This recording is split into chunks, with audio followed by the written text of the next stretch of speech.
Assalamualaikum warahmatullahi wabarakatuh. Perkenalkan nama saya Puji Nabila Putri dari kelas akuntansi 5C. Di sini saya akan mempresentasikan tentang obligasi. Pengertian obligasi yaitu surat utang jangka menengah maupun jangka panjang yang dapat diperjualbelikan. Obligasi berisi janji dari pihak yang menerbitkan saham untuk membayar imbalan berupa bunga pada periode tertentu dan melunasi pokok utang pada akhir waktu yang telah ditentukan kepada pihak pembeli obligasi tersebut. Di sini ada perbedaan saham dan obligasi. Perbedaan saham dan obligasi itu saham bisa diartikan sebagai surat berharga yang diperdagangkan di bursa efek. Sedangkan saham bisa menjadi bukti penyertaan modal di perseroan atau bisa juga sebagai bukti kepemilikan atau suatu perusahaan. Sedangkan obligasi adalah surat pernyataan utang dari penerbit obligasi terhadap pemegang obligasi. Di sini ada jenis obligasi, yaitu jenis obligasi Indonesia ini pertama kali diterbitkan pada Agustus tahun 2006. Obligasi pemerintah Indonesia sendiri terbagi lagi menjadi beberapa jenis diantaranya, yaitu obligasi negara retail Indonesia atau ORI, suku retail atau SUKRI, Saving Bond Retail atau SBR, dan suku negara tabungan atau ST. Di sini ada tipe-tipe obligasi, yaitu tipe obligasi berdasarkan penerbit yang dibagi 3 bagian. Yang pertama, obligasi pemerintah atau surat utang yang dikeluarkan oleh negara. Yang kedua, obligasi koperasi atau surat utang yang dikeluarkan perusahaan tertentu. Yang ketiga, yaitu obligasi munikipal atau khusus diterbitkan pemerintah daerah guna membiayai proyek-proyek daerah. Di sini ada tipe obligasi berdasarkan pembayaran bunga, yaitu yang pertama zero coupon bond atau merupakan jenis obligasi dengan surat utang tanpa bunga dan tanpa kupon secara berkala. Yang kedua yaitu obligasi kupon atau surat utang yang menjanjikan bunga secara berkala. Yang ketiga yaitu obligasi kupon tetap atau obligasi yang menawarkan tingkat suku bunga yang tetap. Yang keempat yaitu obligasi kupon mengambang, menawarkan kupon yang bisa berubah besarannya dengan mengikuti indeks pasar uang. Di sini ada obligasi menurut jaminan. Obligasi menurut jaminan yaitu yang pertama sekor bond atau sekor bond adalah obligasi yang dijaminkan dengan kekayaan milik penerbit atau bisa dijamin pihak ketiga. Jenis obligasi ini dibagi 3 bagian, yaitu yang pertama mortgage bonds atau surat utang dengan jaminan berupa gedung atau bangunan.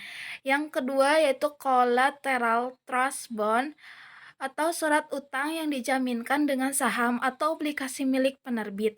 Yang ketiga yaitu equipment trust certificate atau surat utang yang digunakan untuk mendanai berbagai aset seperti pesawat, gerbong, kereta, atau truk, dan lain-lain.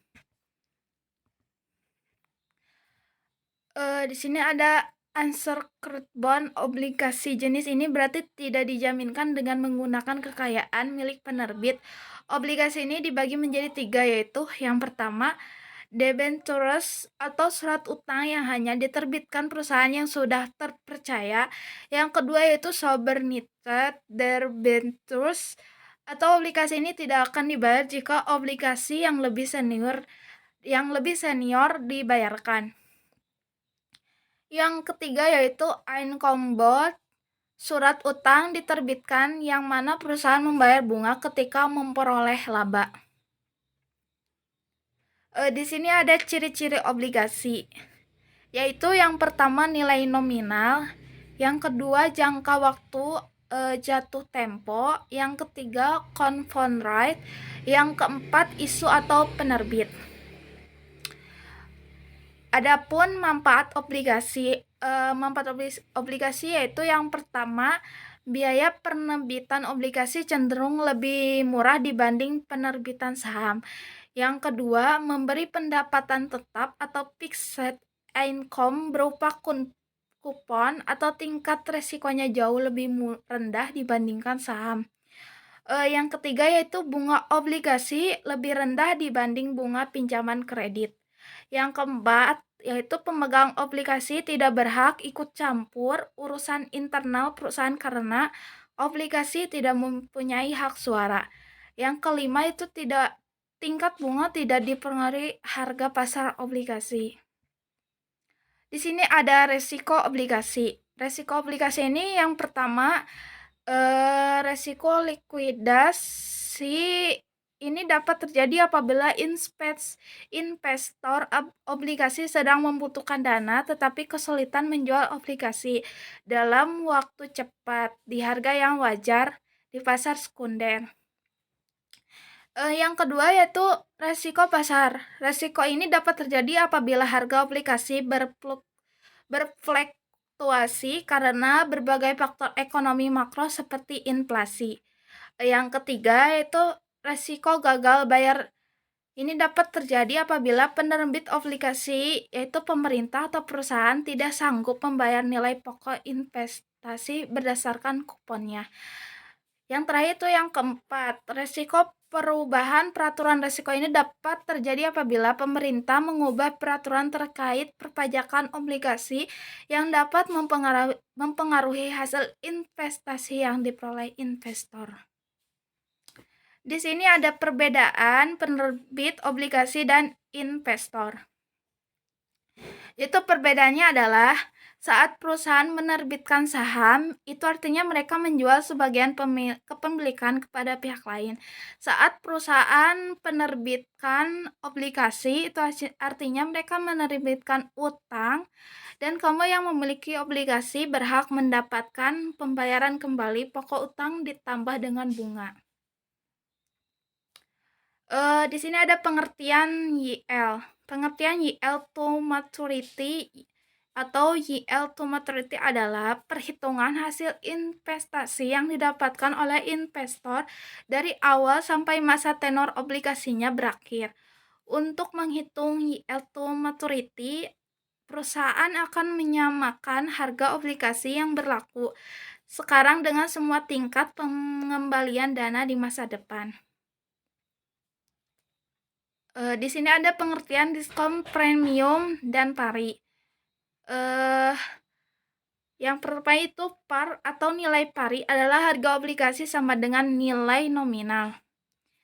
Yang kedua itu premium dengan premi adalah harga obligasi lebih besar dari nilai nominal.